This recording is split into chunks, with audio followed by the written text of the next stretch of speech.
Hi friends, welcome to Jhansi home vlogs. ఈరోజు వీడియోలో రొయ్యల కూరను నా స్టైల్లో ఎంతో టేస్టీగా ఎక్కువ గ్రేవీతో ఈజీగా ఎలా ప్రిపేర్ చేయాలో ఈ వీడియోలో చూపిస్తున్నాను. ఇలా మీరు కూడా ఒకసారి ట్రై చేయండి. టేస్ట్ అయితే చాలా బాగుంటుంది. ముందుగా 600 గ్రాముల వరకు బాగా క్లీన్ చేసి పెట్టుకున్న రొయ్యలను తీసుకున్నాను. ఇప్పుడు స్టవ్ ఆన్ చేసుకొని కడాయి పెట్టుకొని 1 టేబుల్ స్పూన్ వరకు ఆయిల్ వేసుకోవాలి.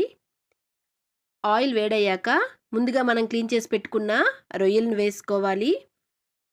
రొయ్యలను వేసుకొని కొద్దిగా పసుపు వేసుకొని వేయించుకోవాలి.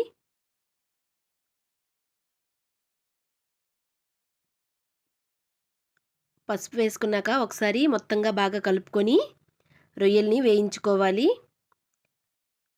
మంటను లో టు మీడియం ఫ్లేమ్లో అడ్జస్ట్ చేసుకుంటూ రొయ్యలను కంప్లీట్గా వేయించుకోవాలి. ఇలా రొయ్యల్ని వేయించుకుంటే కర్రీ అనేది టేస్ట్ బాగుంటుంది. అలాగే నీచు వాసన అనేది అస్సలు రాదు. ఇలా వాటర్ అంతా డ్రై అయ్యేటట్లు 10 నిమిషాల పాటు వేయించుకోవాలి రొయ్యలను. ఇలా వేయించుకున్నాక ఒక ప్లేట్లోకి తీసుకొని పక్కన పెట్టుకోవాలి.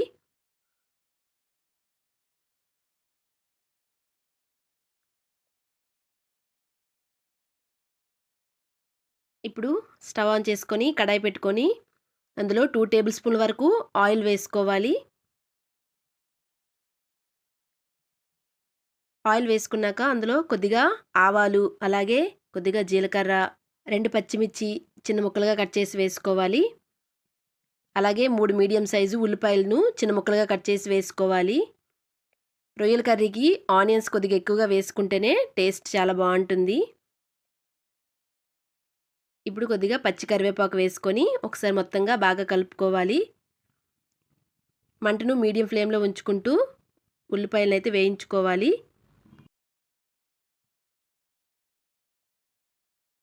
ఇప్పుడు ఉల్లిపాయలు గోల్డెన్ కలర్ వచ్చేంత వరకు వేయించుకున్నాక ఇప్పుడు ఇందులోకి 2 మీడియం సైజు టమాటాలను చిన్న ముక్కలుగా కట్ చేసి వేసుకోవాలి. ఇప్పుడు ఇందులోకి కొద్దిగా సాల్ట్ని వేసుకోవాలి. సాల్ట్ని వేసుకుంటే టమాటో వేగంగా మగ్గిపోతుంది. ఇప్పుడు ఒకసారి బాగా కలుపుకొని మూత పెట్టుకొని టమాటాను మెత్తగా మగ్గేంత వరకు మంటను లో ఫ్లేమ్లో ఉంచుకొని వేయించుకోవాలి. ఇప్పుడు టమాటా అంతా మంచిగా కుక్ అయిపోయింది. ఇప్పుడు ఇందులోకి 1/2 టేబుల్ స్పూన్ వరకు అల్లం వెల్లుల్లి పేస్ట్ వేసుకొని పచ్చివాసన పోయేంత వరకు మొత్తంగా బాగా కలుపుకోవాలి. ఇప్పుడు ముందుగా మనం ఫ్రై చేసి పెట్టుకున్న రొయ్యలను వేసుకోవాలి. వేసుకున్నాక ఒకసారి బాగా కలుపుకోవాలి. రొయ్యలను వేయించుకోకుండా డైరెక్ట్గా కూడా కర్రీలో వేసుకోవచ్చు. కానీ ఇలా ఒకసారి మీరు కూడా ట్రై చేయండి. టేస్ట్ అనేది చాలా మారుతుంది. చాలా బాగుంటుంది ఫ్రై చేసి వేసుకోవడం వలన. ఇప్పుడు మనకి గ్రేవీ కన్సిస్టెన్సీ బట్టి వాటర్ వేసుకోవాలి. నేను ఇక్కడ 3/4 గ్లాస్ వరకు వాటర్ వేసుకున్నాను. అలాగే రుచికి సరిపడా ఉప్పు, అలాగే కారం వేసుకొని మంటను హై ఫ్లేమ్లో ఉంచుకుంటూ మూత పెట్టుకొని కుక్ చేసుకోవాలి.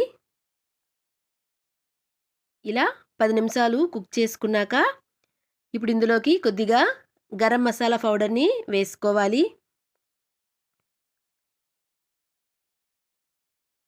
కొద్దిగా గరం మసాలా పౌడర్ వేసుకొని మరొకసారి మొత్తంగా బాగా కలుపుకోవాలి. కర్రీ అయితే చూడండి, గ్రేవీ అనేది దగ్గరగా అయిపోయినప్పుడు మనం చూసుకొని స్టవ్ ఆఫ్ చేసుకోవచ్చు.